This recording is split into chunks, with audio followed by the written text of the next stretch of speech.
Well, good evening. What's up? I'm just kicking off pure officiating VSG number 116. That's funny. 116? Really? 116. Oh, we'd start tonight by asking Tuta about his election day analysis. Oh, okay. Yeah. I have not had. I have no idea. Never mind. You know, we like to do things unscripted around here. I guess that was a miss. That was a miss on my behalf. Yeah. If you want to know anything about elections, you're talking to the wrong person. I can talk to you about football. That's probably about it. That's all I got. Oh, well, that's good. We should do that tonight. I have minimal pop culture information. We know that. Zero political information. Certainly no musical insight.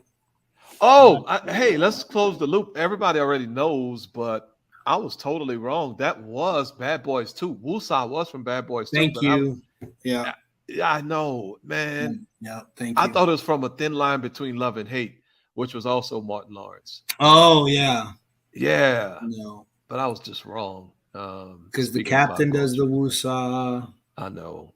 And it's I always know it because one of my favorite scenes of all of the Bad Boys movies is when Martin Lawrence is on the couch and she's like, you have an problem with anger management or something? And he's like, no, I don't. Except when you keep saying that blankety blank is annoying. Anyway, Sorry. That's probably we're veering off a little bit. No. We haven't started. Like if you don't actually start on the journey, you can't veer off, so to speak. You know, if you know what I mean? There, DY. Yeah, that's fair. That's all fair. Right. Just we're gonna give you like 5 seconds here. Just go ahead. Oh my goodness. Get it off your chest. This is ridiculous. I have nothing to say. I don't know what you're talking about. Who chose this game in the first place?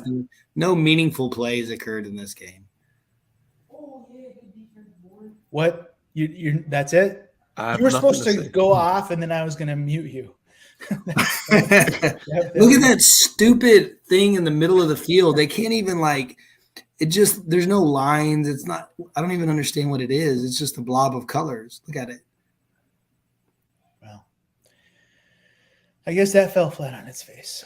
But anyways. I'm more mature than y'all think. And that's the problem. You think I'm an immature person, but I'm not. So and I don't fall for your childish pranks. And golly, I was really working hard too. But let me say this in all sincerity. Why in the world is LSU number 10 with 2 losses? I mean, come on. Well, stay tuned, Daniel. Higher than number 10 now, buddy. Got him. See, we're getting there. Gotta keep working. It's coming out. It's coming out. All right. Good play. Let's watch it. Here we go. We are going to have this play in a poll. And this is just a great play. Ooh, I know. So maybe everybody's seen the play, maybe not. Here's the play. The ruling on the field is a fumble. So we're getting at the result of the play and why. How did I do on the poll? Great job. Nice. Beautiful.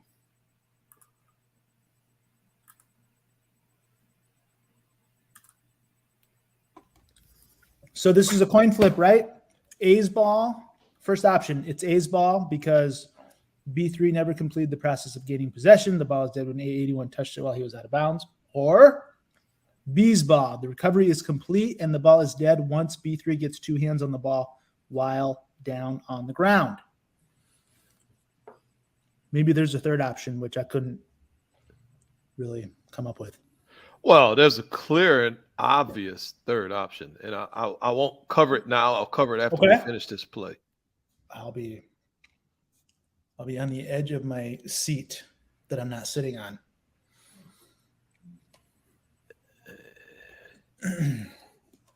Have you upgraded your office, your home office yet, Brandon? Or are we still? I have a custom-made table.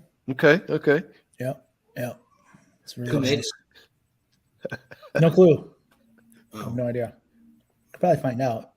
Michael Billica says poll, please. I'm not quite sure what that Oh means. man, No, I'm seeing it. Go to polls, open. Yeah. copy and paste in the chat. Okay. Something's going on in up there in the great Northeast. Seth got the poll, so it's not a Connecticut thing. It's Michael says it's up now. okay. All right, we're good. We're good. Hey, have the new rankings come out while we waste time here? I don't For what? think we should refer to as what we're doing as wasting time. I think folks are Buying carefully time, whatever you want to call considering. it. TCU was in the top 4. Wow. I was in the middle. You just cut me off. Oh, go ahead. I mean, where's So this? I'll predict Georgia, Michigan, Ohio State, TCU. I love that you're predicting as you're scrolling your ESPN webpage. Right. I mean, come on, dude. I don't go to ESPN on the web. Oh, get out of here. No, What do I you don't. go to, Brandon? Come on. For what? For anything related to sports, there's only one place to go if you sports. You go to ESPN.com, period. I don't agree with that. Wow, look at that. At number 7. Coming in at number 7. Oh, man. Who? Don't worry about it. Go look at the polls. I mean, there's certainly no way it's a 2-loss team. That'd be absurd. I mean, we've already seen the absurdity of the folks making these decisions last week. So, How about the fact that these decisions don't really even matter at all? Well, right now they don't they because don't it's- matter You know what I'm today. saying? Yeah. Exactly. And people get all bent out of shape. It's early. Look, a lot of football left to be played. A lot of football. All right. A lot of football. So we A lot have of football left. Am I missing something, what's that? Brandon? The poll, you seeing results? I'm not seeing results. Yeah. What's going on tonight? Oh, I go. Okay, something's weird. Okay, I mean, Let's it go. is- I think we're good. It's election day, but we can. I'm not seeing results either. I got them. They just hold on. Oh, Levi. here we go. Yeah, Yep. see, it's weird. That was weird. That was weird. It almost like it had to refresh. Okay. Did I screw something up by joining? Oh, there he is. Oh, I bet you that's what happened. Sorry. Can't be. That's okay. We're glad you're here. Right, I'm glad I'm off the road. Corey. What's the weather like out there in Colorado? It's beautiful. It was like 65 degrees today, not a cloud in the sky. Dang, see that? I'm on the way. Okay, hey, Brandon, how about we end this poll? Or are we just gonna leave do the it. poll open forever? Let's end it. I don't know. You're Gracious. weatherman going on here. Okay, no, 74%. Not 44. 74% said it's A's ball because of why it's A's ball. 26% said it's B's ball because of why it's B's ball. So, one of the things that we want to think about is how do we determine possession here? Ooh. Well, I mean, to me, if I'm looking at this guy's on the ground with two hands on the ball. And then the guy, kind of reaches from out of bounds and jars the ball loose. So, yeah, but then at What's the the end of big the deal? play, he has the ball back. The dude who started with the ball ended with the ball. yeah, I mean, he recovered it. Right.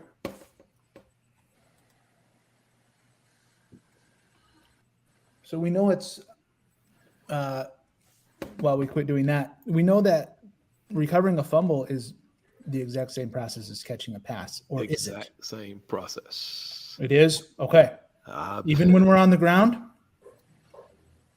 well, So, go ahead, DY. well, I mean, I think we probably have some guidance within the rule book to help us understand this. Amazing. It's in Rule 2 as well. I It would expressly cite what rule, but then everybody's gonna start rolling their eyes, and I'm gonna get daggers and all that other kind of stuff. So I'm gonna refrain from doing Right. that. That, and because you don't know it off the top of your head. But here's what's funny about it. The section is titled Catch, Recovery, and Possession. Yep.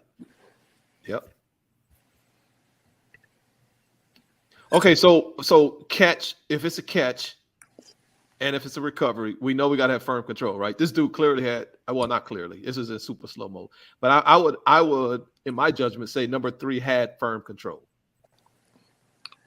Of course you would.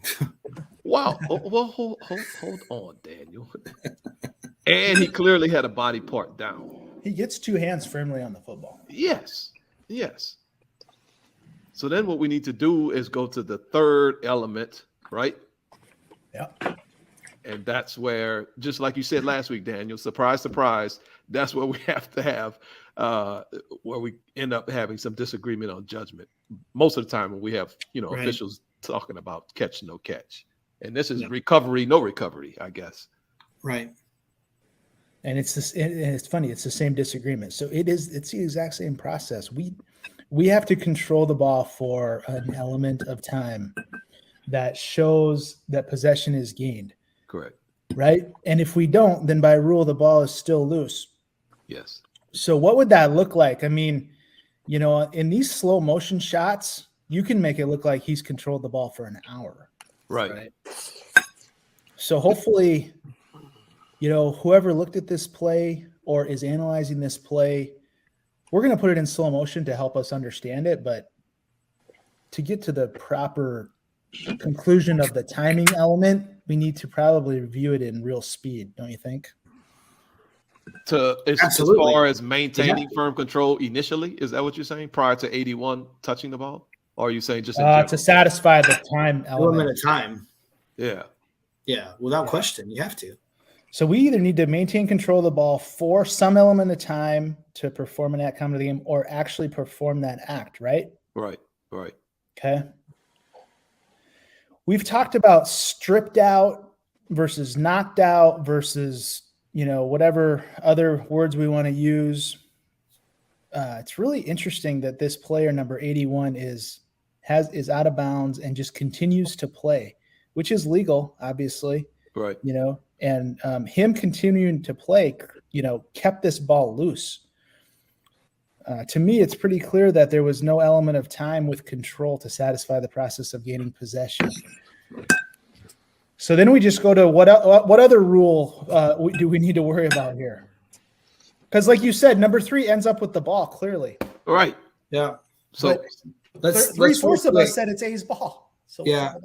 Real quick, just before we hop over that, let's just make sure everybody's on board. So we've got in that rule 2 that was mentioned earlier, we have all of the bullets, within the article A, B, and C that dictate for us what's required to catch a ball. And then further down in the bullets, G says a player recovers a ball if they fulfill the criteria in paragraphs A, B, C for catching a ball, A, B, C, D rather.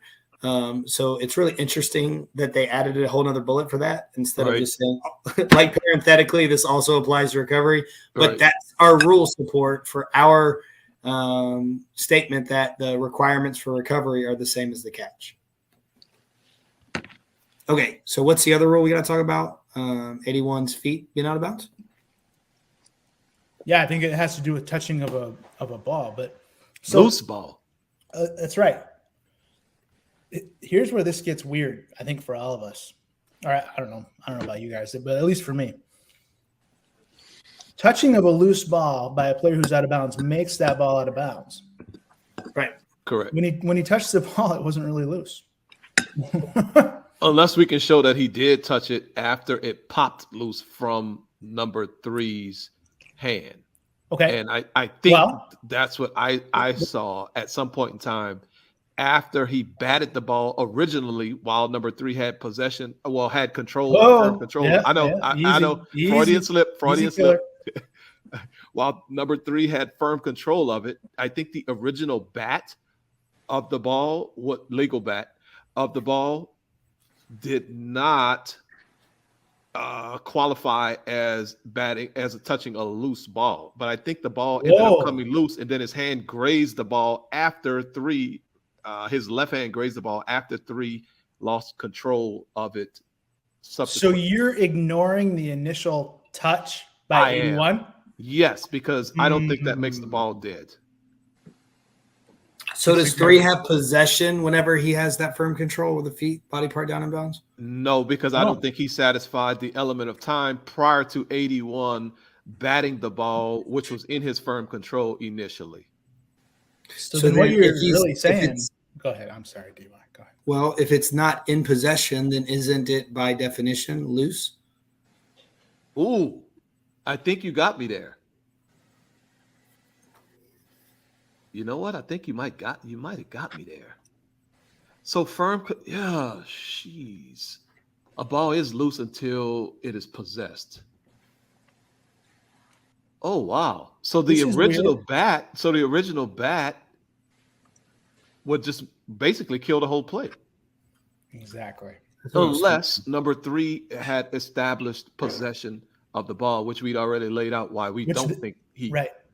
Which then he'd be down. So all he would be doing is jarring a dead ball. dead ball loose. Right. I was looking at the left hand, like 81's left finger, like hands, 2 fingers on his left hand hit the ball after it was clearly loose, not in 3's grasp.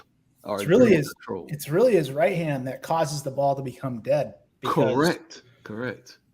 Possession wasn't established. Oh, wow. If you think about it, it's totally different, but almost the same in terms of the possession aspect of a player who leaps and controls the ball airborne, and then something happens to that ball before he returns to the ground. He never possessed that ball. Right. You know? Right. It's totally not the same at all as that, but he has brief control, but just not long enough. And in the airborne player's case, he has control, but he doesn't have a body part down. So right. It's really, really an interesting play. It is. Absolutely. And especially the kind of visual focus you have to nail all that is incredible. Yeah. Because when you're on the field, it actually doesn't look like it's in slow motion. Right. Yeah, I think on the field, I don't know. If we see that by 81, man, I don't know. I don't know what I want to say here. But it's hard to see that he's out of bounds when he does that, I guess. Right. But at the same time, that's kind of something we should probably think about since we're close to the boundary. What do you think about that? I think we also should probably fully, speaking to myself, fully explore the process of the catch and the rule for touching a ball that is loose. Because I was skipping over this ball being loose. I knew it wasn't possessed by 3, but I still, in my brain, was saying, well, 3 has control of it. So if 81 touches it, it's not. Okay, well, let's say this. Had 3 never lost control of it subsequently after 81 batted it, no, because he would have had to satisfy the process of the recovery prior to 81 touching it at all. And I think that's the key point for me if and when I ever see this play again. Hang on there. Hang on with what you're saying. Here's what I think I heard you just do a what if on, which I think is really good. 81 touches it just like this, but the ball doesn't move independent of 3's control. So he never loses control. Correct. And he's able to kind of tuck that ball in, roll over, stay on the ground. Correct. That's a fumble recovery by the defense. Absolutely. Because he's starting to establish control. So if he maintains firm control, then that is that element of time. To me, because he got 2 hands on the ball before 81 touched it. And if 81's not able to make this a loose ball, I've got this as a fumble recovery by the defense.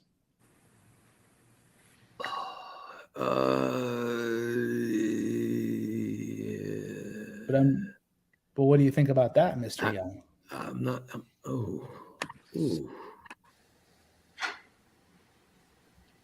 But doesn't he have to satisfy the process of the catch in order for this to not be classified as a loose ball? Process of recovery, I'm sorry. Yeah, that seems a little contradictory. I know, but control and body part establish possession, right? So long as we can satisfy the element of time. I mean, it's really no different than you think about the receiver that we always talk about, the sideline catch, and then he survives the ground on the track. So you're So saying that if that ball touches a defensive player who happens to go along with him to the ground out there, we're not saying that's incomplete because there was a defender that happened to touch the ball while he was going to the ground out of bounds on a sideline catch. No way. Are we? no.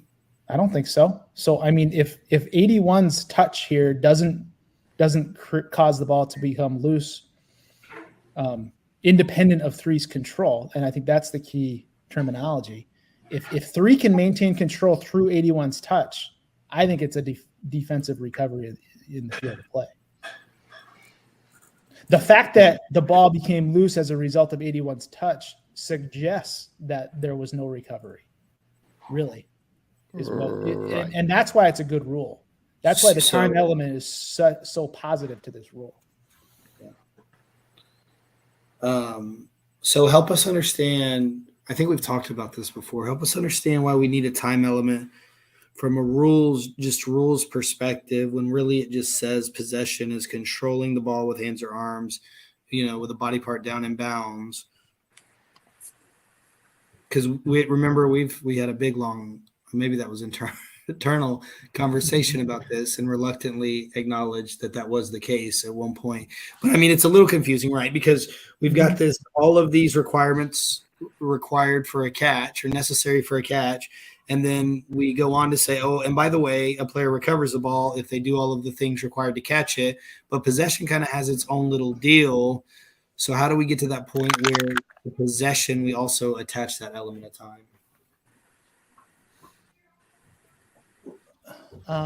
Not really sure. I don't know. Can I have like the country of origin of that question? I'm not really sure what we're doing there. DUI. Well, effectively, what you're saying with a ball slap is that before the element of time is complete. Right. We can say retroactively that's when possession started, as long as we end up with an element of time, right? Which we do always. Yes. Right. Yeah. So what you're saying then is we're just extrapolating a principle that we use in other scenarios to this scenario. Yeah, I mean, it's the same governing rule. Right. So, yes. So if he completes the element of time, possession is really retroactive to when he first controlled it. Yeah. That's true. We know that that's true. Sideline catch, momentum.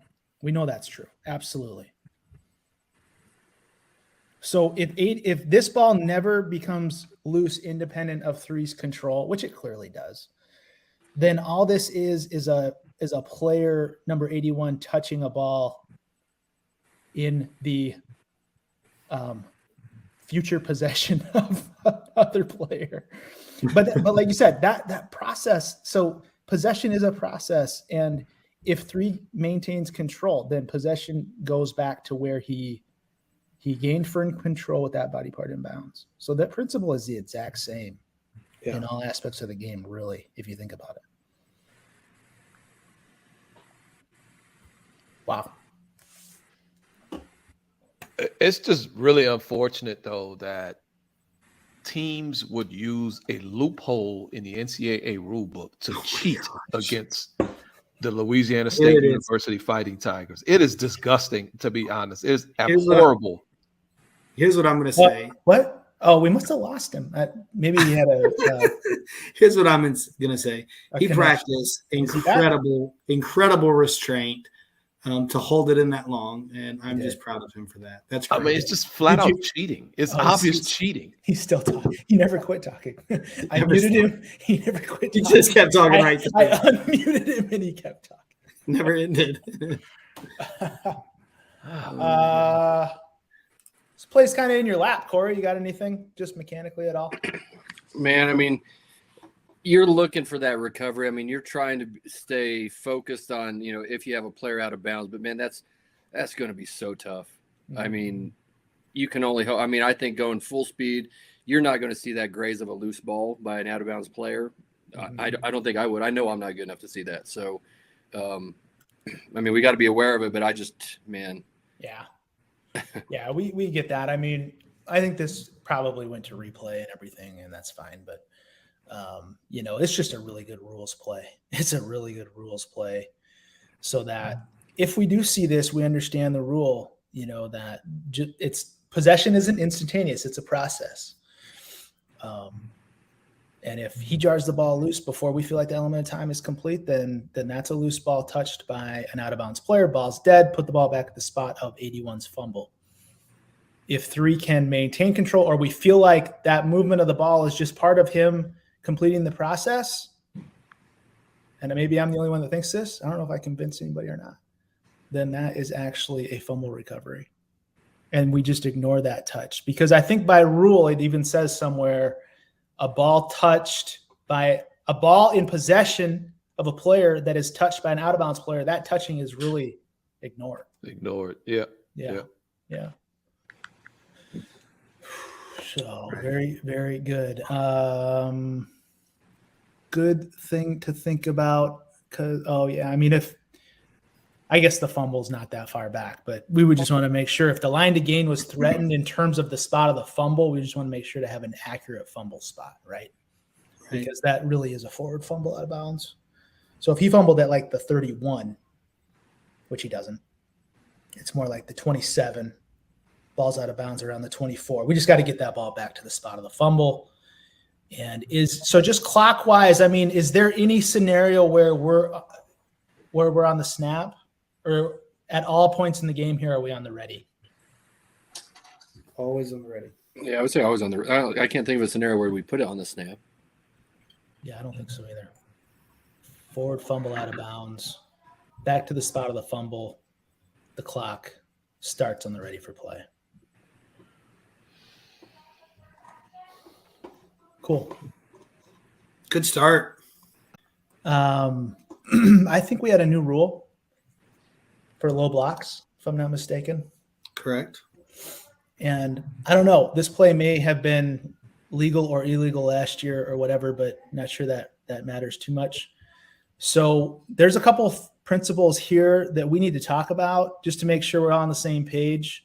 And then you guys take it away too. But first of all, this player in motion, he's in motion at the snap, isn't he? Yep. So That's correct. Well, you kind of have to be in motion. Yeah. Thanks. Sorry. Thanks for that. Sorry. You're kind of a show killer, dude. Oh. So wait a second. If he's in motion, can he block low at all, or does it have to be from the front, or what? Not at all. He can't block. Low blocker. Period. Can't block low, period. Okay. All right. So he's ultimately restricted no matter where he's in motion from, right? That's correct. All right. So the ball snapped. Now, however, when the ball snapped, where is he? In or out of the tackle box? Let it loop. I think he was in. I think he was in. He's out. Boom. He's out. Oh, yeah. It might be tight. I don't know. Maybe the angle's not good, but I think he's at like position 3. Yeah. In that end zone shot from behind the defense, he's not even in the picture when the ball snaps. Right. So I don't know how we want to judge that, but if he's in motion, we don't really care. Correct. Is what I'm hearing. Right. Okay. Correct. Cool. So really, him being in or out of the tackle box is pretty much irrelevant because of the motion. That's correct. Okay. What about? Okay, we're getting to what you guys are thinking about. But first, what about the fact that this is back towards the? Well, is it back towards the original position of the ball? And nobody cares. Doesn't matter. Really? Nope. Doesn't matter. Interesting. So that's irrelevant. Totally irrelevant. Because why? Because there ain't It the doesn't rule no matter. more. He's It either doesn't matter. Wow. he can block low or he can't, and then once he can, his restrictions are relative to where the ball is and where his block occurs, and if it's from the front or not, and that's it. So there will never be another announcement of illegal crackback block. Oh, well, I wouldn't say that. Just give it a few years. Yeah, right. You never, Yeah, we'll circle back. you never know. All right. 10-2. So this block Now we're getting somewhere. this block is from the front. Does that matter? And that's good. That's a good one. Yeah. It's good. So let's pretend that this player was not in motion, but he had a piece of his body within the tackle box at the snap, and he was stationary. Now he can block within the tackle box, right? I think we can agree this block occurs in the tackle box, right? And we can talk about how that works because we've had some interesting conversation about that over the course of the last week. And the ball is also in the tackle box. So he's good as long as his block is from the front between 10 and 2. Okay. You with me? So this is 10 to 2, right? Yeah, absolutely. Okay. All right, but wait a second. There's some contact with his forearm. So before we go throwing flags here, just let's make sure let's evaluate this contact. I mean, there's a little bit of contact to the defender's forearm. So is this even a low block? Brandon, I will fight you. Yeah, I'm going to come through. I might fight you too. Well, look, the first contact isn't low. Why does everybody want to fight? Everybody take a deep breath. Well, it's election night, so I mean, touche. We've got a new path forward, or what? I don't know what they're all saying. Oh, God, no. So, anyways, so you wanted to fight about the contact to the shoulder, the forearm, and the ribs? Yes. Yeah. Yeah. So we always talk about we don't officiate intent, but I think that's a bunch of baloney. When we see something like this dude is clearly blocking low. I don't care that the defender attempted to protect himself by trying to shield off some of the contact. The intent by the blocker was to block low, and the force of the blocker's block was delivered low, even though initial contact may have been on the forearm or whatever else. I mean, I think we judge intent on this type of play all the time. I mean, if we don't, we can absolve every single one of these for he hit a hand, he hit a shoulder. Right. You know, that's what I'm with you, time. Corey. I agree. Or I fell down. A guy falls down. Corey, you guys had one like this early, remember? And the guy falls down, and another guy falls over him. We absolutely officiate intent in that scenario. Right. Yep, 100%. All right, so the relevant factors are, yes, this is forcible low, by the way. The relevant factors are motion, and that's pretty. I mean, you can pretty much stop there, right? Motion and the block is low. Done. Well, is that right? Yeah.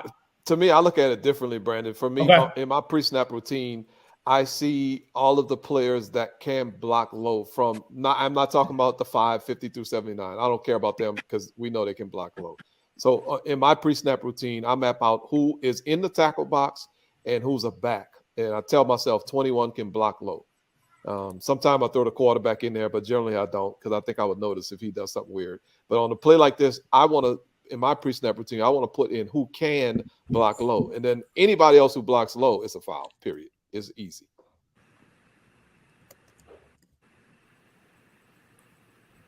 Awesome.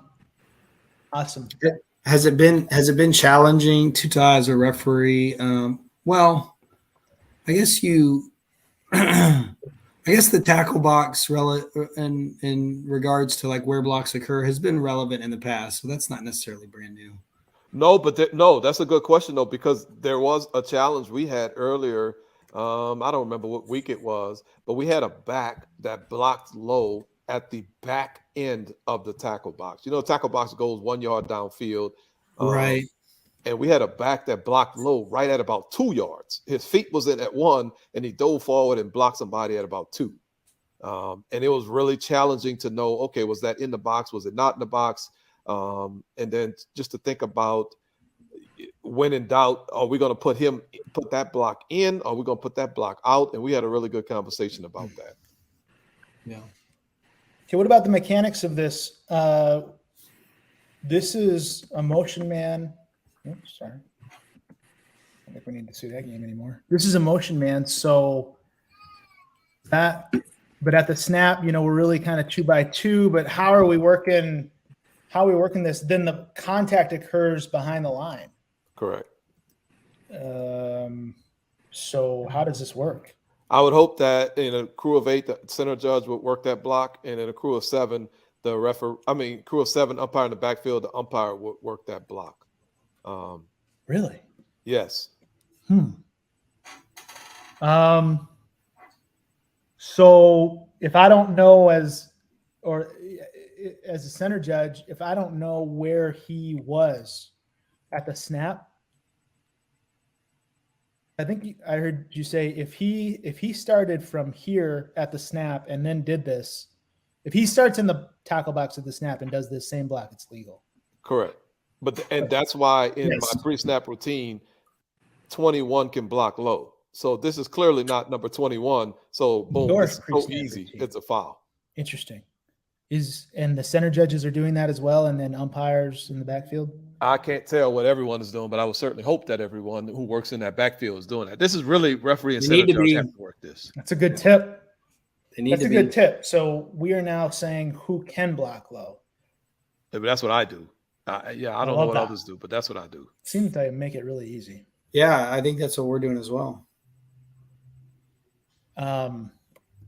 Yeah, so I mean, if 88 was a wingback who caught a piece of the tackle, and somebody else threw the flag on this, you wouldn't, and they reported low block on 88 to you. You I could will easily say, immediately tell him 88 was in the box, and 88. we're gonna pick this flag up. yeah,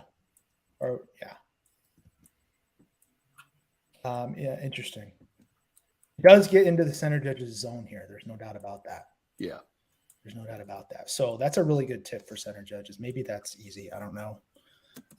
As we get going in the games and offenses go up tempo, it's not as easy as you make it sound, in my opinion. But that's a really good tip. Everything gets more challenging then. Yeah. Well, we still got to count 11 players, and hopefully when we count the players in the That's for backfield, sure. we should see that this dude is wearing 20 whatever, and nobody's moving, nobody else is moving. And then if somebody does happen to move before the ball is snapped, we already know who's stationary in the box. Oh man, we got some things being discussed tonight. People Yeah. are ready. People are ready to roll tonight. Hang on. Get that Hang screen on. share back up, Brandon. Whoa. Yo, Whoa. All right. settle down now. I know. This is amazing though. What are we Right talking tackle.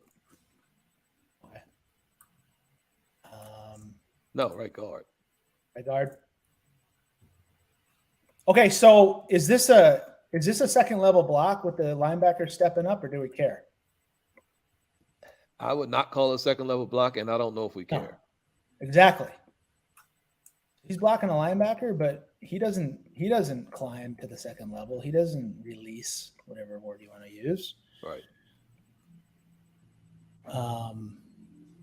All right, so we're talking about his right hand. Let's go to a different angle right here. Or left hand. Yeah, so what's the debate here? Talk about his body position. How is he with his body position? His body position looks great to me. Yeah, he's not beat, right? No. He's not beat. He's pretty much between the runner and the defender. Correct. Okay. So his hand position, what about that? Hand position is kind of poor. The left hand is in kind of a poor position. Yeah, other than the fact that look at So Seven then- turn into him. Correct. Yeah, so what about that? Because, we haven't talked much about that. That's interesting to me. When we approach from the side like this, how do we evaluate hand position? Blocking what's presented to him. Sure. Now you got to work to make sure that doesn't turn into a situation where we're hands outside the frame, correct? Well, I would argue that his hands are outside the frame, but I would also Not his say frame. it's irrelevant. I think it's I totally agree. irrelevant. But his hand position in terms of his frame is really good.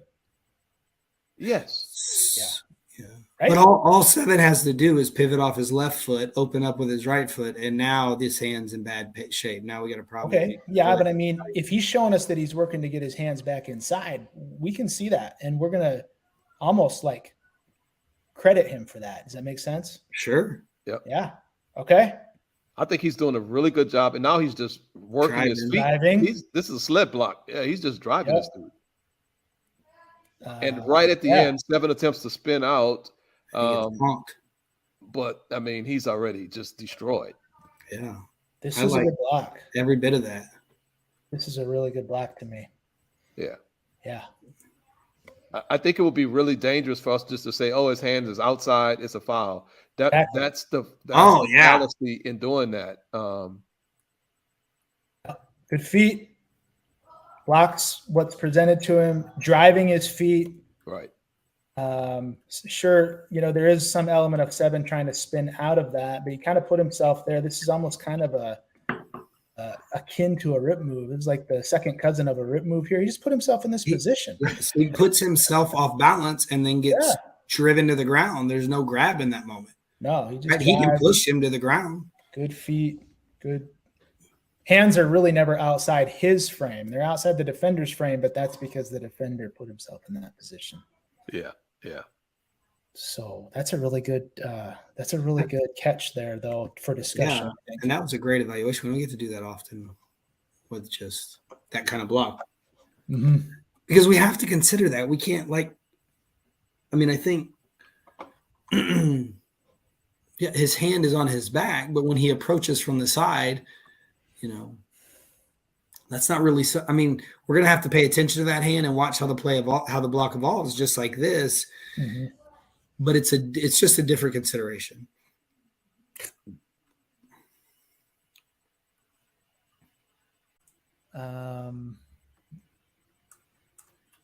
All right. So we are going to have a little bit of targeting evaluation, I believe.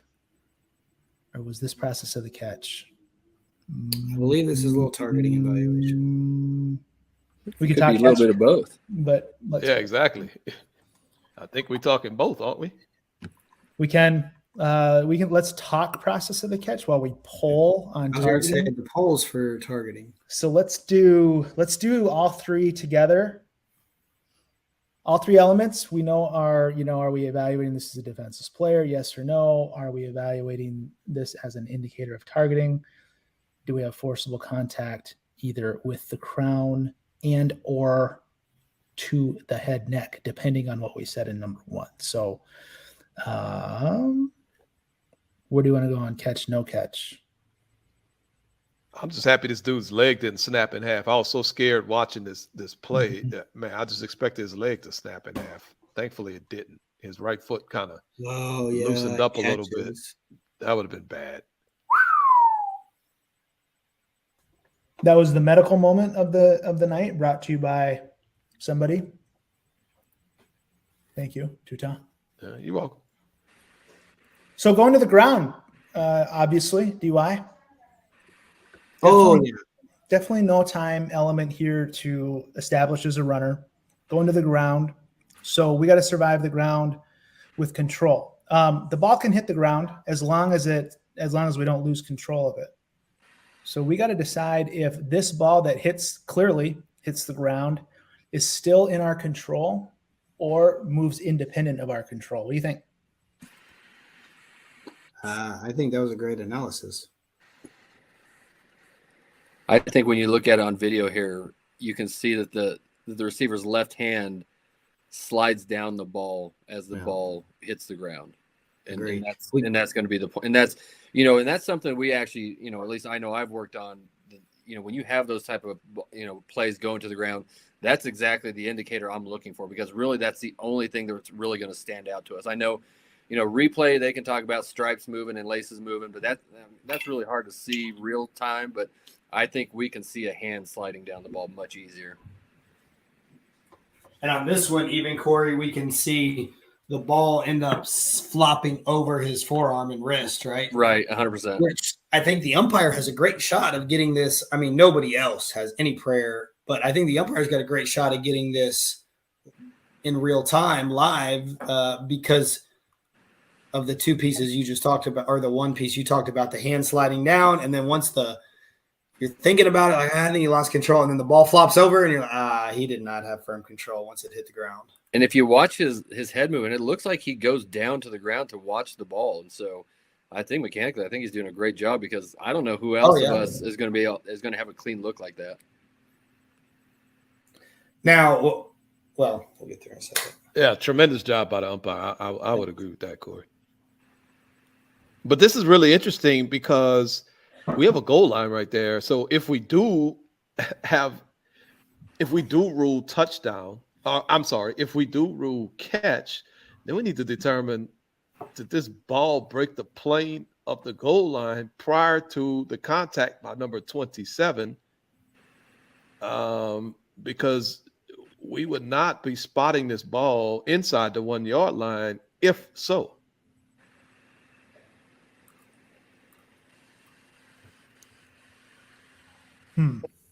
Yeah. Good point. Which could impact, and obviously we've already said that we feel like this is an incomplete pass. But if it was a complete pass, we like to play what ifs. Well, Right. now that could change the penalty for targeting. Yeah, if one gets assessed. If correct, if we do end up on the side of targeting, which is another if. But this is a really complicated play and many permutations to consider here. Ooh. Going permutations tonight? Yes. Nice. I get. Oh man, this is a tough play. All right. Well, let's check it out, shall we? We've got 43% who ring it up. Yes, yes, yes. All right. So defenseless, indicator, forcible component meets it all. They're saying TGT. And then we have, oh boy, 67. 38, carry the 9. Take your shoes off. 60. No, 57. Come on, Corey. Right? 1 minus 43. 57% that said no. But it failed the test for one reason or the other. Oh, I see what you're doing. I'm sorry. Yeah. I thought you were, I'm sorry. It's all good. So a quarter of us said yes, defenseless, yes, indicator, but they couldn't find the forcible contact. 14% of us said yes, defenseless. We all think he's defenseless, so I can quit talking about that. Right. Everybody, he's defenseless. That's great. That's great. Yep. 14% said, I got your forcible contact right here. I just don't have an indicator, which is the exact opposite of what 24% said. Yeah. 19% said, I don't have an indicator and I don't have forcible contact. Yeah. So this is a great play, obviously, because in the indicator and forcibility components, we're kind of all over the place. I mean, let's do that Luxner math. Okay, what you want to know? 67% said indicator, right? Correct. 33 said no, but then 14%. Okay, no, I won't jump ahead. Keep going. 57 said forcible.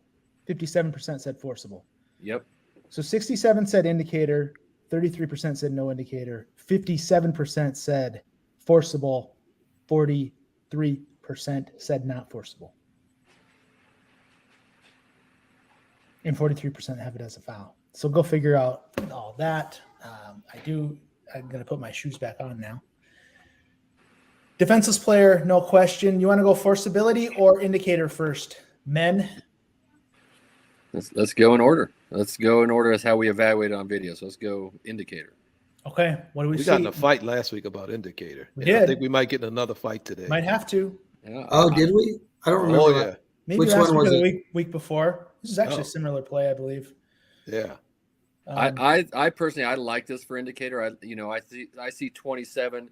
He's angling into the body. He's not trying to wrap up it, until the very end. And he just at the very end, it looks like he wants to duck his head a little bit right before impact. So to me, that's enough of an indicator. So are we fighting or are we not? I'd like to fight. So I hope you don't want. I hope you don't have this as an indicator. I don't know what the hell I have, Corey. I'm gonna be honest. What? So Gotta have something. better have something. So if you don't know if you have an indicator, do you? Right? Ruled Gosh, out? here we go. I don't think so. I don't think you do. If you don't know. If we don't know if he's defenseless, he is. He is. If we don't know if we have an Um, indicator, we don't. My opinion. Yeah, I think we've said. I mean, we've done this before, right? We've done Yeah, the we've when in flipped. doubt with all three elements. Yeah. What do you So, think, DY? when- What do you see with this posture and his When this Corey- play started, Corey's got it as an indicator, man. Corey's ready to fire on this guy. so when this started, I thought I really just never considered that it wasn't an indicator. But it's funny; it's for a very different reason. I felt like the way his feet end up flying up really indicates a launch. And as I've watched it over and over again, I'm less sure. I mean, I think the head's to the side, and I like the wrap up aspect of it. I don't really see a ducking. I see a really kind of moving almost to the side to try and use his shoulder.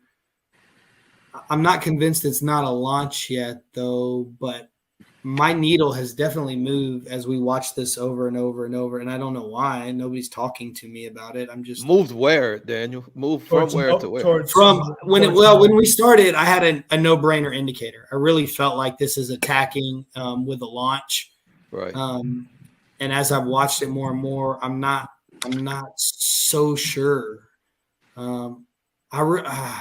Didn't think we I say like last week that if the contact, how did we 2 weeks ago? I'm sorry, I keep saying that because I got really mad 2 weeks ago. You did, but then we proved you were wrong, and I think you settled down. Whoa!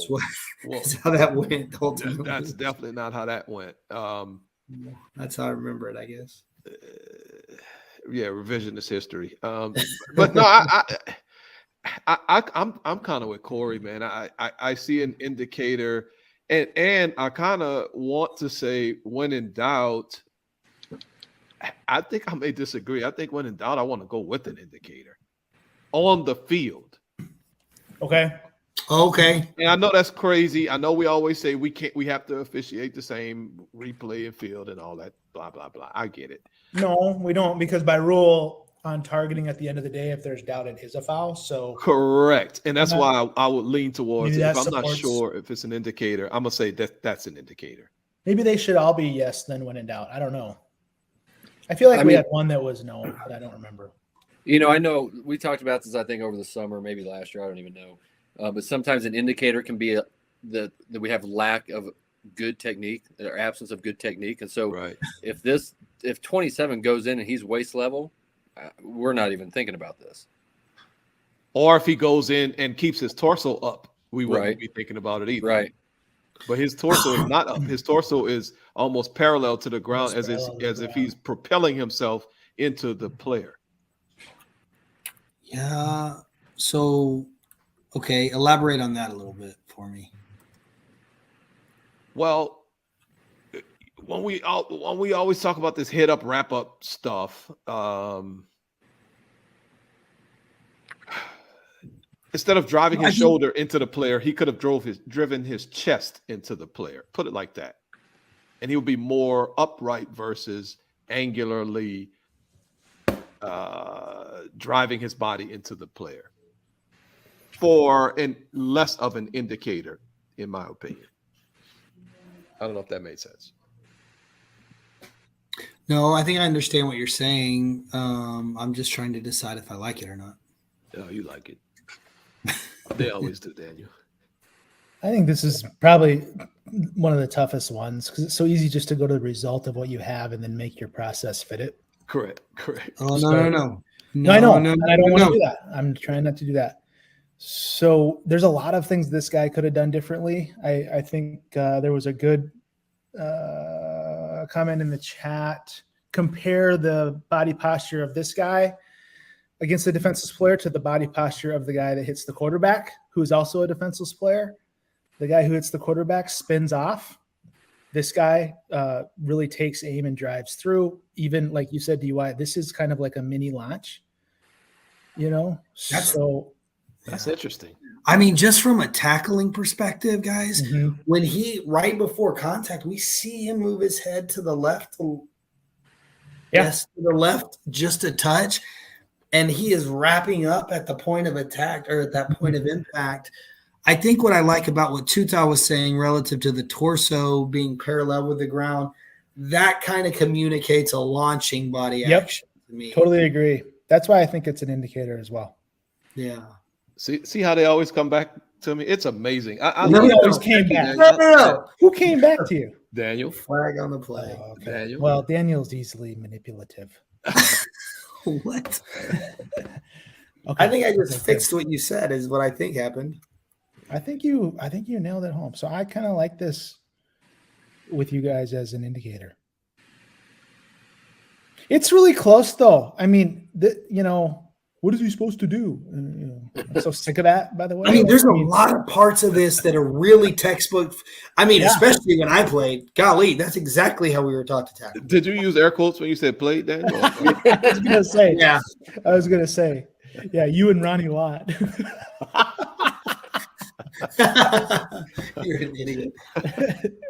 Um, Look, no, there's no, lots you of did different have a very levels s- of football that people can play. That's a beautiful thing about the game. Have you ever done semi-pro? That's a thing. That's a good point. Oh, I have. I lit somebody up in practice like this once, by the way. I mean, it was, Here we go. yeah. Oh yeah, my it God. was- Were the you guy with was, the powder puff practice. You're the scout the guy team. was, the guy was playing scout team tight end, and I think he was the starting shooting guard for the basketball team. Did you say something bad to him before he got up? No. Yes, he was you like did. he was a sophomore, I think. So I kind of felt sorry for him. I displayed an indicator. I know that. Dude, I was pretty athletic. Anyways, But let's clearly there was no forcible contact considering the player who delivered the hit. Here we go. We got defenseless. We have an indicator Uh-oh. begrudgingly. Now we got to talk about forcible contact. So let's rule this out. Well, maybe not. Let's not rule anything out. Let's analyze the crown of the helmet first. God Yes or no? dang. Ooh. For Okay. just crown of the helmet. Yeah, I mean, just crown of the Yeah. helmet. For a 9-1-3? 9-1-3 foul. Is this No. a Oh 9-1-3? no. It's not a 9-1-3 foul. No. Right? We would have to have a much more clear and obvious ducking and Yeah. using the crown to attack. Exactly. There's really not a linear body posture here. There's some helmet contact, no question, but I don't think I don't think that we put this in the court of 9-1-3. Do you? No. Heads to the side. Okay, 9-1-4. So now look, this is what's interesting about this rule to me. You cannot have 9-1-3, but you could have contact with that same helmet that's not 9-1-3 that could be 9-1-4. Absolutely. You see what I'm saying? Yes. That's what's Because funny. we have an indicator of a different variety. Right. So that's really interesting. There was a play down south somewhere. You may have been familiar with the game that I think taught us that pretty good. Okay. Let's look at this play though. What do you guys see in terms of the forcible? So we ruled out 9-1-3. 9-1-4 means, is this forcible to the head neck area? That rises to the level of targeting. When you watch that from the back, I'm just thinking about back judge perspective. I mean, this high angle is a little different than that low one we just saw Yeah. from the behind. It doesn't look like there's any contact with the head or neck area at all. It's really None interesting. whatsoever. Right. Really interesting, isn't it? It is. But let me ask you this question. Let's be for real. Okay, we like this. We sitting here talking doing all of this theoretical, Slow motion. and all Slow of this motion. targeting process. Back and Yeah. forth. Okay. Is it possible to not throw your flag if you see this hellacious contact, this high on this player who's clearly defenseless? Is it possible to not throw your flag? And I Well, didn't get to my. I think my it is pick. if you're the back. If you're from behind, absolutely. Yeah. Gotcha. I think You almost would come in and say, "What are you talking about?" I was gonna say Back to the head. I think I'm gonna come in and say no, not to the head or neck area, and you're gonna have to be really strong. Wow. Okay. Good. Okay. But watch this angle. I think it's coming up here in 8.5 minutes. The low end zone from behind. Talk about a cheap shot. No. I agree with you. I agree with you. From behind, there is almost no. So this deep wing on this side on the left, as we're looking at it right now in the back judge, I could absolutely see them saying no. I don't think we want to do this. The deep wing. Watching it right now on video, if that's everybody's angle on the field, I agree with your assessment. Like we're gonna see that, and it's gonna be high. We're gonna see helmets. We're gonna know he's defenseless. And so to answer your question, no, there's no way we come out of there without a flag. Yeah. Umpire's gonna throw the flag. I was close and personal this past week. I know one umpire that will. Oh, pretty similar, absolutely. almost a similar play, if I'm not mistaken. Yeah, but that one was so easy. Even the black squirrel so got easy, that one. so easy. Yeah. It was a great call by the umpire. So lots of good him and Han here. Are we gonna talk about if this is forcible to the head neck or not at the end of the day? Depend on you. Tell me what view I can watch it. Then I'll tell you what I think. That's the thing, though. You have to look at all views, and you have to. That's correct. I mean, now of course we're talking about replay, which is just silly. But I mean, you have to decide where is the force. So here's the thing to me: this is forcible. If you can index force with some body part to not the head, then really, I mean, if that happens first, any other contact to the head becomes incidental. Oh, I don't know that I can do that. Whoa. Say that again. I mean, I think that's a good principle, but you made it absolute. I don't like that. No. I'm just saying you can do that. So if you have a shoulder to the armpit with force, which this is, there is a really strong chance that contact to the head is more incidental. I thought you were saying that the forcible contact to the other body part had to come before any helmet contact to deem the helmet contact. No, I said if you have that. Opposite. Okay. If you have that. Okay. If you have that, that's a pretty good indication that the helmet contact is actually more incidental. Sure. Absolutely. Agree. Absolutely agree. Yeah. All right. Is anybody going to say what they have here or not? I think it's forcible. I do. I think, look, I think this may be, I don't know that this is where the contact occurs first. This may be the exception to what you just said. I think as hard as he hits this guy, there's enough contact with the helmet to call this forcible. That's just where I'm at watching this on film. So I'm putting myself, look, here's the back judge view. Oh my gosh. It doesn't look like anything. So then you're saying this is 914 with the front of the helmet, because that's really all it can be, correct? Yeah. Well, I think it's like the front right, the hairline. Just above the hairline to the right side. Yeah. I just don't think so. I mean, I think we've got a lot of force absorbed with the shoulder into the side, and I think their helmets clink, and you may have even heard it. Man, but there's really good snapping to the right for the receiver. You don't think that's enough? There is. I just think most of the force is to the body. And I think he did enough. I think he did enough with his head to avoid forcible contact that rises to the level of targeting. That's where I voted with you, Brandon. So then both of you guys are saying if we and look, I leaned more and more that way the more and more I watched it, because the first time I saw it, I thought it was no brainer. But I'm putting myself in the position of a replay. This umpire as good is as with it as my man Bill Bishop, and he fires on this, and I'm the replay official. Golly, I'm gonna have a really tough time overturning that. In fact, I'm not gonna be able to. You guys can though. You feel like. Mm-hmm. Wow. I'm what you do, Oh, nice. A split. I like a split. Yeah. 50-50. Whoa. But I don't see forcible contact. But if I'm in the replay booth, man, I don't know how I can overturn this. I just don't. Because by rule, you're not, it's a different standard. You are confirming everything. To me, there's enough with that right shoulder into the rib or armpit area there.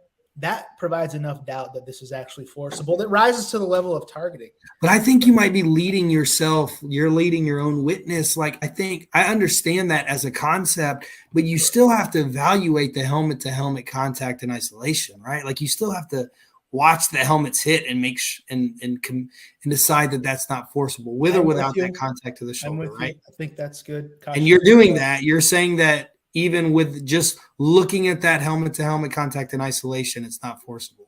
Agree. I would also just lean towards, and this is obviously eye roll coming here. I would lean towards this is just not a hit that is supposed to be in the game according to the rules makers. So if we miss a little bit with the forcible contact element, okay, fine. Oh well. I would think that no one, not one coach, would argue about this being targeted, even a Notre Dame coach. Man, I don't know. If he gets his shoulder lodged underneath his arm like this, Brandon, I'm agreeing with you. Oh, I thought you said you want the hit out of the game. That is what I'm saying. I'm agreeing with you that his shoulder is underneath the armpit, but I'm disagreeing with you that I would not confirm this as targeting. I would confirm this as targeting, and I don't think there will be any coach that will be upset about it. Even though, from a theoretical standpoint, I can sit here and argue about, the armpit and all that other crap. Great play. Have you worked in Lawrence yet this year? I think that they might have a coach who would disagree with anything. Well, he disagrees with everything. Easy. A couple other coaches. Can we scratch that from the record? A couple other coaches on the circuit that might have some loud. So look, here's where I'll end, and I'm not convicted enough to really fight you on this. But where I ended up with, I feel like there's the displacement of the receiver's head really communicates to me that it's forcible, even though I agree there's a ton of force exerted on the shoulder. But all of that can compress so fast at a really significant collision. So I don't know. That's where I'm at. Good play. Well, there you have it. So if we just go back to the poll real quick, we have yes, no. I'm sorry. Yes, no was 24%, and yes was 43%. And somehow or another, that's where. Corey, you were yes, no, correct? I was a yes, no. Sounds like all three of you guys were. Well, Tutai is a professional flip-flopper. Oh, he's good. Well, he's just good he's a politician at heart. Yeah, he's going to run for office once he moves to Colorado. He's a politician at heart. Today is election day. Running for office, this guy. I would love to send my Venmo if people want to send donations for. Golly, I don't know. Maybe I'd have to hear your snap platform over more than that. Yeah, dude, it's shoulder into the shoulder, man. Oh, just shut up. You got this. You got this, T.Y. That's a good one. Golly, that's one of the tougher ones we've ever seen, I think. We have a little. We go to Lawrence. Lawrence. We are going to Lawrence. That was good. Somebody mentioned Lawrence earlier tonight.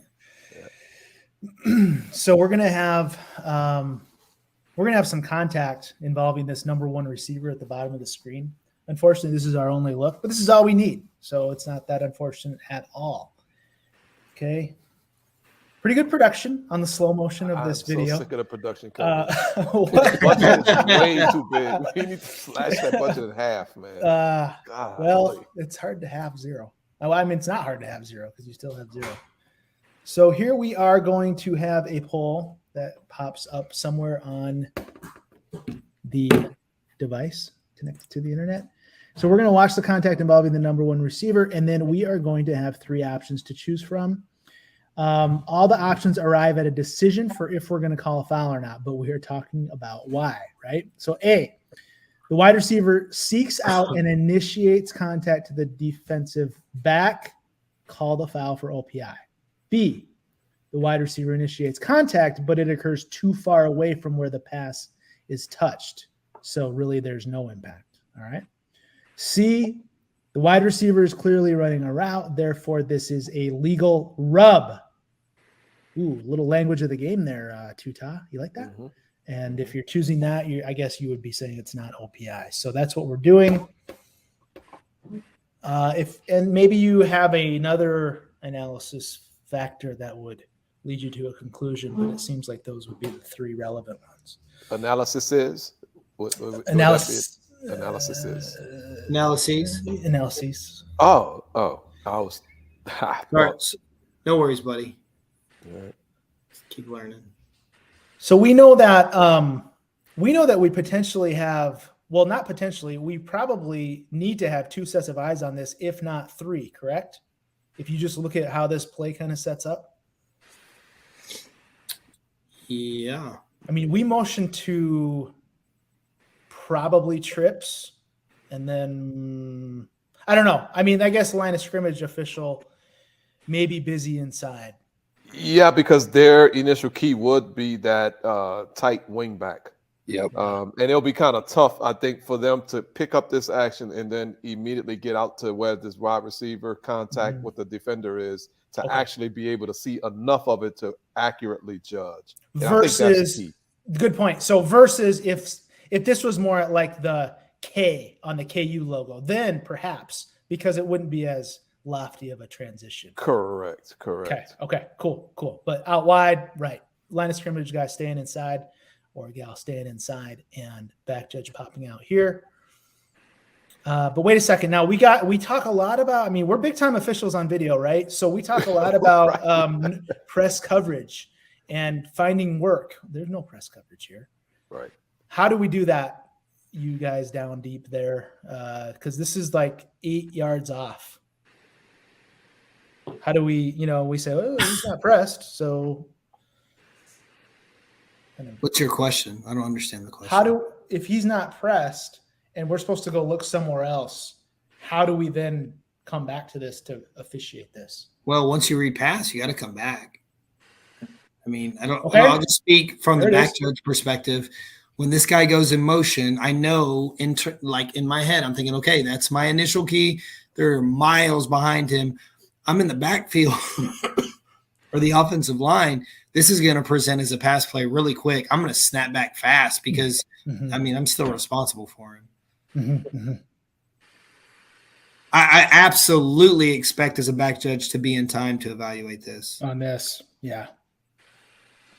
Cool. And then side judge, no question visually. I mean, Right. Yeah. I mean, cool. I mean, these are what we all hope as deep wings, is that when we have, twins to our side, that there's, the nearest guy is 8 yards away. We can see all this take place. Oh, I see what you're saying. So this is an advantage because you can see it set up longer. Yes, correct. Cool. I've actually never really thought about that. That's really cool. That seems like a simple concept too. That's awesome. Okay. Well, Daniel, your theses are. Theses. I think we prefer theses on the show. Yeah, theses. Okay. Wow. Let's close the poll. Who hurt you? So we don't. Here we go. More of a split decision again. 59% wide receiver seeks him out, initiates contact, foul. Okay. 41% clearly running a route, legal rub, not a foul. So cool. I mean, yeah, pretty much a split decision. Thank you, 0% of you. Thank you. I Right? swear. That said, it's too far away. Now, Man. that could be a consideration if timing was much Later. less, right? So if the contact to the touch, if the timing of that, if the delay was short, then that could be a consideration. But that's not the case here. This delay is forever. So certainly there's nothing here that takes proximity out of this is certainly close enough. The timing is lengthy. The delay is lengthy. Okay. So how are we gonna so we can thankfully we don't have to go into that. What are we gonna do about this route situation versus seeking out the defender? To me, I see a little bit of both, but we got to make a decision. So where do we kind of lean on this one? Well, I'll let you guys go first since I have. This is my play. I mean, so Yeah, I was gonna say let's let the guy in the field, but now, Tutai, you used to know how to work deep. Why don't you Yeah, take a stab at it? Pretend like you still know what you're talking about. I'm a referee, man. I don't know. Pocket looks really clean. There's nothing going on with the right tackle, right guard. I would actually see this catch very well. See the receiver go out of bounds. I would see he's short of the first down, hopefully. And then be able to determine what the next down is.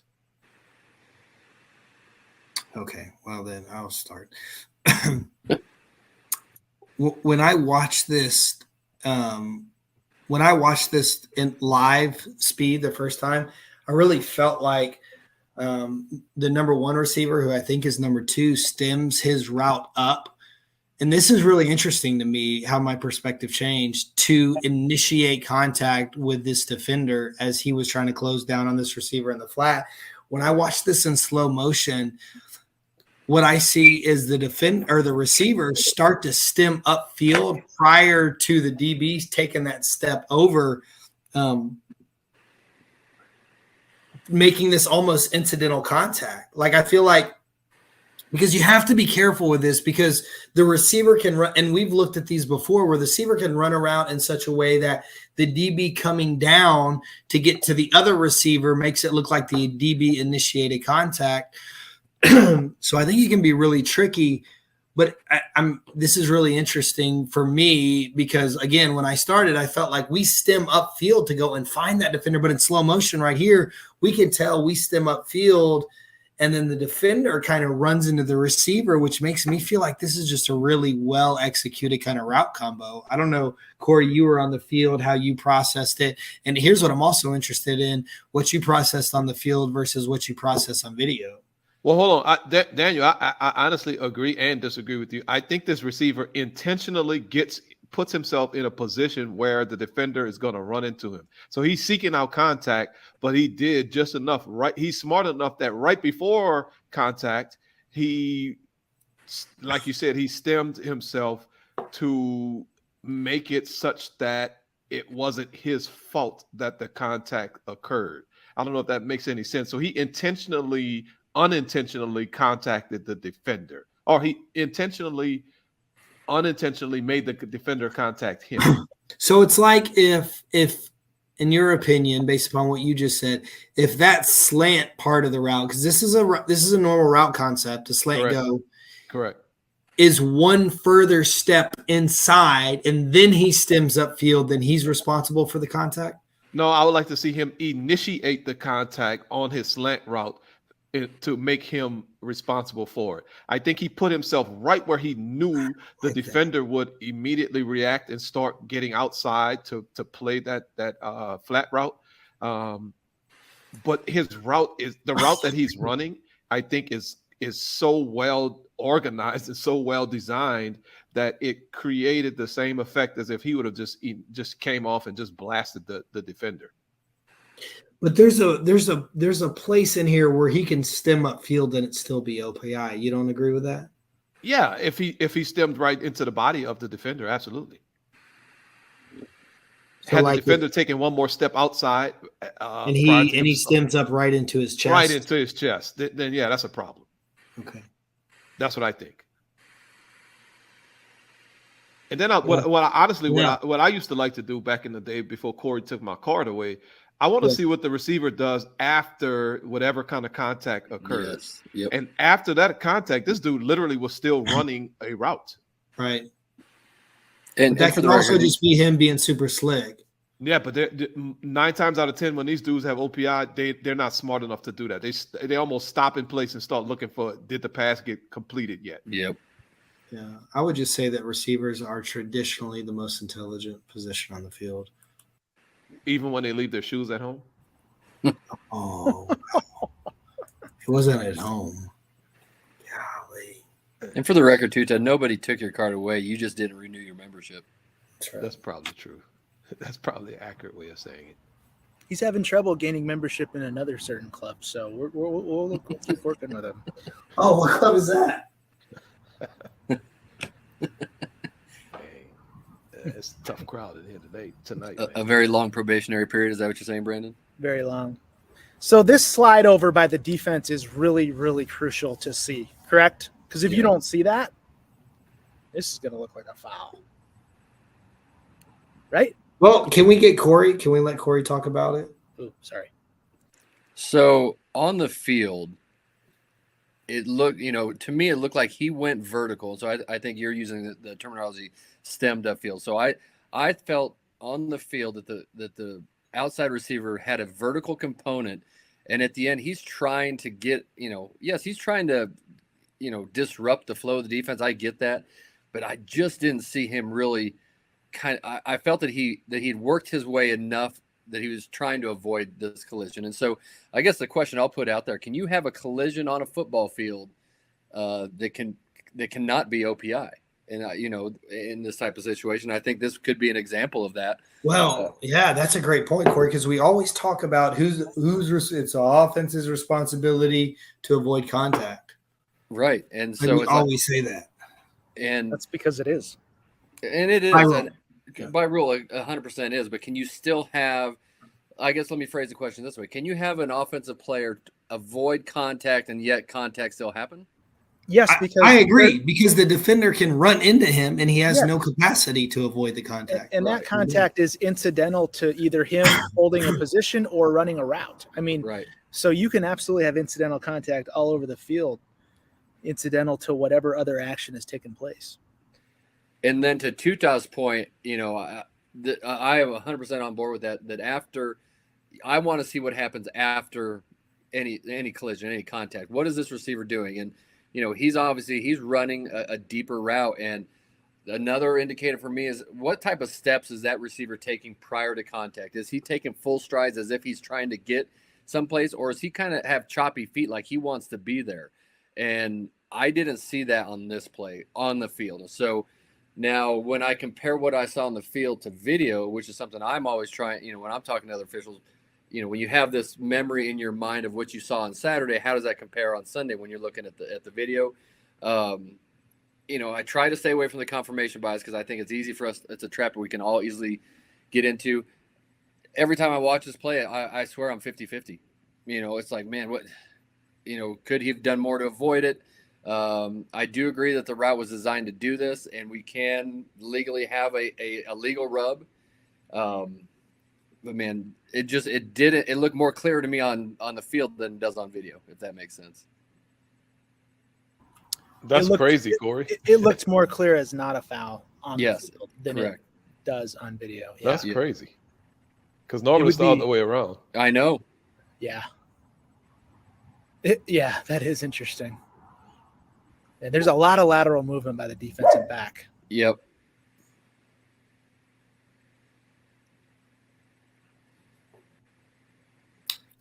That's a tough one, man. And from the back Joseph's perspective on our crew, he saw the lateral movement more than I saw the vertical component of the receiver. Oh, yeah. That makes all the sense in the world. And so that's why he chose to stay away from this, as well. He sees the defender move. But, and I think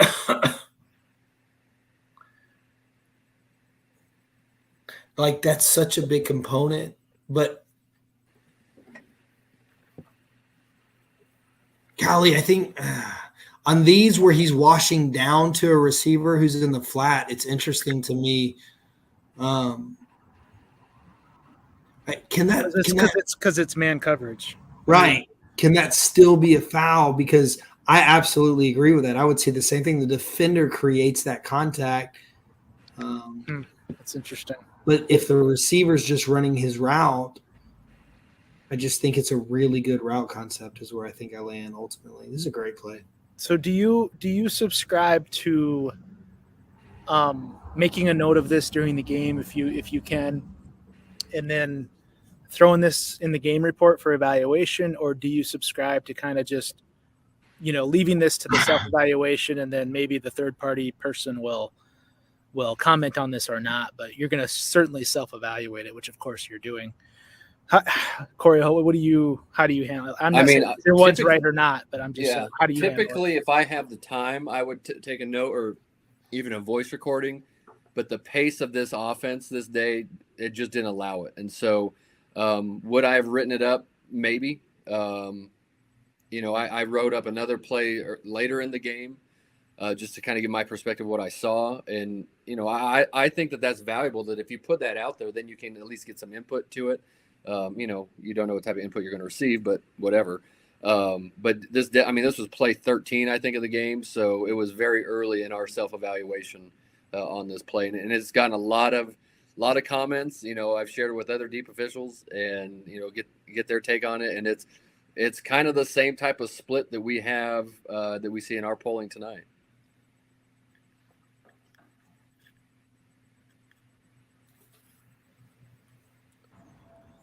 All right. Well, there it is. Thanks for all the easy plays tonight, Brandon. Yeah, Yes. man. I mean, My goodness. we got after it.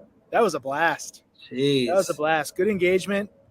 I mean, the chat was bringing up actions that we weren't even aware of on the plays that we picked out. So that's awesome, right? That was just awesome. Really appreciate everybody. You guys were on fire tonight. So appreciate it. Buckle down, man. It's we're hitting the middle of November, right? Yeah, So, this is the final season. I think it's the final week in the regular season for Division II. So they're going to there it is. postseason Wow. mode next week. I mean, it's crazy Yeah. to think that. I guess same for D3 as well. So we'll be talking, you know, Good. playoff football here in a couple weeks. Crazy. There it is in the chat. Last game on Saturday for D3. So, you know, you got one last chance, and then good luck to everybody. If the postseason is something that's going on there, if not, that's okay, right? We make it the best season we possibly can, regardless of all those kind of ancillary results at the end. So, That's right. however, those are kind of nice. We're not. Yep. Gonna, those are kind of nice. Those are.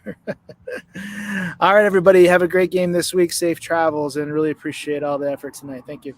Yeah. Adios. Thanks, guys.